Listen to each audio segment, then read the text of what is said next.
राजा विक्रमादित्य एक बार फिर श्मशान की ओर जा रहे थे, लेकिन इस बार बात सिर्फ बेताल की नहीं थी। रात में हवाएं फुसफुसा रही थीं। इस बार राजा, कहानी तुम्हारी नहीं होगी। इस बार फैसला किसी और का भविष्य बदलेगा।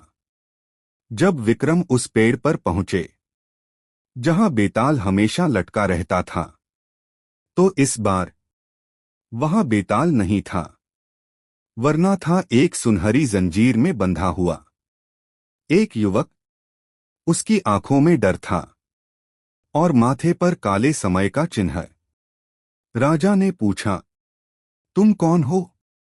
युवक बोला, मैं अंशुमान हूं और मुझे भविष्य की एक गलती की वजह से इस शाप में बांधा गया है।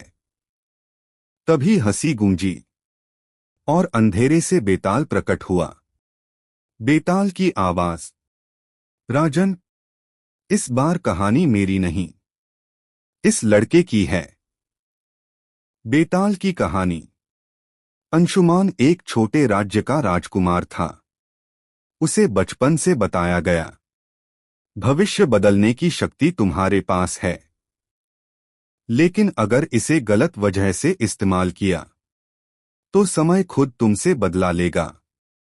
लेकिन जब उसके राज्य पर अकाल पड़ा तो उसने एक तांत्रिक गर्गाचार्य की मदद ली।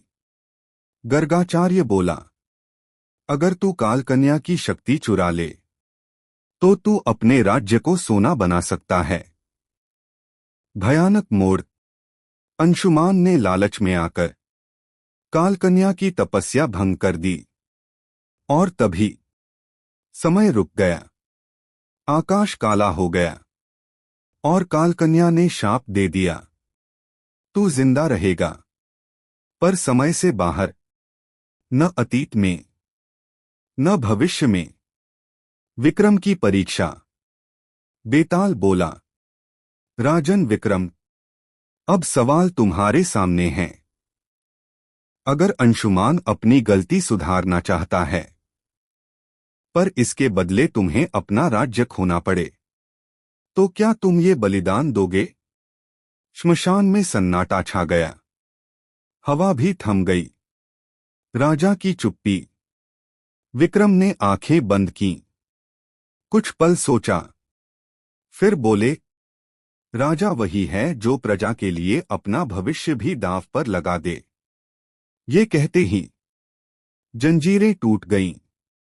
तभी कालकन्या सामने आई और बोली, विक्रम, तुम्हारी परीक्षा नहीं थी, बल्कि ये अंशुमान की आत्मा की परीक्षा थी। जिस दिन कोई राजा दूसरे के लिए अपना सब कुछ दे, उसी दिन समय का संतुलन बचता है। बेताल की अंतिम हंसी। बेताल फिर पेड़ पर लटकते हुए बोला, राजन, आज तुमने इस बार मुझे नहीं बल्कि समय को हरा दिया। और फिर वह गायब हो गया। कहानी की सीख। सच्ची ताकत भविष्य बदलने में नहीं, बल्कि गलत को सही करने का साहस रखने में होती है। Please like, share and subscribe our YouTube channel.